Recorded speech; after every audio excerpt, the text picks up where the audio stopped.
everyone. We're in the final segment of our forefathers fulfilled the entire Torah. And indeed, even though our sages say it, at the end of the day, Yaakov married two sisters and Avraham served meat and milk.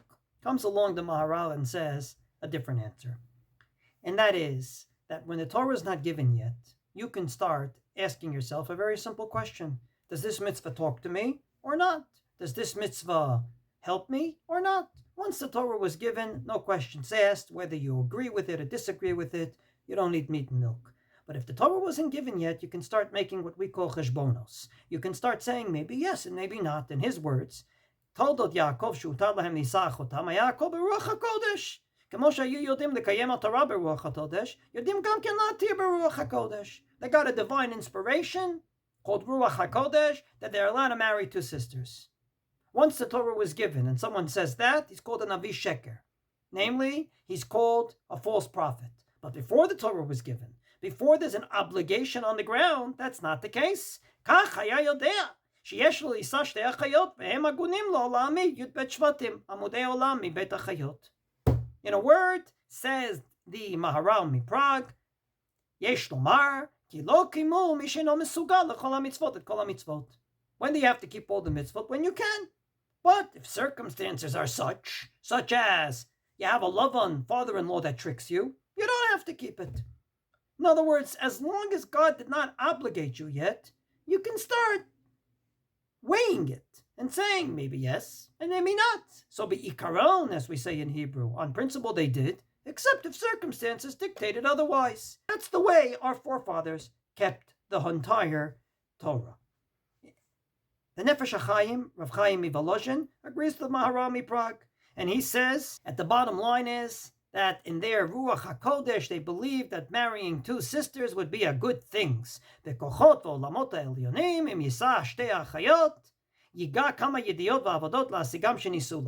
will actually be a very good thing for the Jewish people.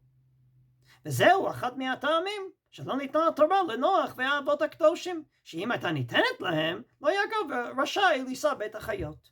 If there's an obligation, the obligation's an obligation whether you like it or not. So, love and tricked you, divorce Leah, marry Rachel. But if there's no obligation, you can start weighing, maybe yes, maybe not, because there is no obligation on the ground. The Gris Soloveitchik, the uncle of the famous Rav Soloveitchik, right?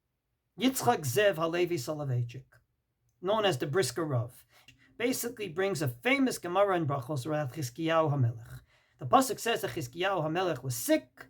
Yeshayahu came to visit him and said, "You're going to die." Pasuk doesn't say why, but the Gemara does say why. Lama kulei amar lei mishum delo asakta bepriya reviria, because you didn't have kids. So Chizkiyahu said, "Mishum dechazeh beruach hakodesh denafke minei banin delo me'alya." I saw in my divine inspiration that I'm going to have bad kids. So I decided it's better not to have kids. Comes along Yeshayahu and says, why are you getting involved into the various considerations of God? Namely, the Torah is already given. Those are God's considerations. If God said, Pru Ravu, be fruitful and multiple, you have to be fruitful and multiple. Period. Exclamation mark. You don't start saying, well, since I'm going to have bad kids anyway, I don't need to do this mitzvah. In a word, why is it on a fast day, when we're supposed to do introspection and ask ourselves why bad things happen to the Jewish people? We read at the Haftorah at Mincha of the fast day the words of Yeshayahu, Ki lo machshavotay machshavotechem, the way I think, namely God, is not the way you human beings think. Velo darkechem derachai, and the way I run the world is not the way you think I run the world. In other words, don't start on a fast day when you're supposed to do introspection to say, hey, why do bad things happen? Well, my human mind with my Brooklyn accent decided the reason is. Do introspection, make yourself a better person, yes. But don't start saying, I know what God is thinking.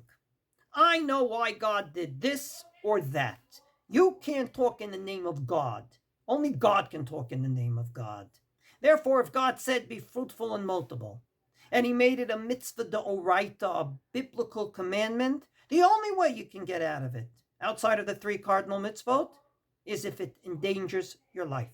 If not, it is an absolute obligation upon you once the Torah was given. Says the Gris Soloveitchik, Kevan de mitzuvehu mechuyavu la'asot ma shenitztava. Once it was obligatory, mitzvah, from the word commandment, not option, not good deed, but commandment. You must do what you were commanded to do. But if the Torah wasn't given yet, then you can make considerations. And therefore Rivka, as you all know, had those kids in her womb fighting with each other. She says, Im ken lama ze anochi vatelech lidrosh et Hashem. She said, why should I even be pregnant at all? She went to go ahead and ask the prophet at the time, why is this happening to me? Says the Gris Soloveitchik, that since she knew in her Ruach HaKodesh that one of her kids would be an Esav, and since she's not obligated in Priya Reviya, she says, why do I need to have these kids at all? If she was obligated, she wouldn't say a word. But if you're not obligated, you can make these considerations. Yes, our forefathers fulfilled the entire Torah when it made sense to them. But when it didn't meet their very lofty considerations, they didn't fulfill the entire Torah. Why? Because it wasn't obligatory yet. If it's not obligatory, you can pick and choose. Very much like if a non-Jew wants to come and wants to volunteer not to eat chametz, no one's going to stop him. But he can decide on one of the days of Pesach to eat chametz, if it's convenient, if he doesn't want to hurt his mother's feeling who made a nice meal, whatever it might be. Same thing with our forefathers. When there was good reason not to fulfill the Torah, they could have, because the Torah wasn't given yet. But once it's given, you don't start making considerations like, well, if it's not convenient, I won't keep it. Or, I know better. Or, for the better of the Jewish people, it's good to intermarry, or whatever it might be. Once the Torah was given, all bets are off. But before the Torah was given, you can make those considerations. Who knows 4? I know 4. 4 are the mothers, and 3 are the fathers, and 2 are the Lucas that Moshe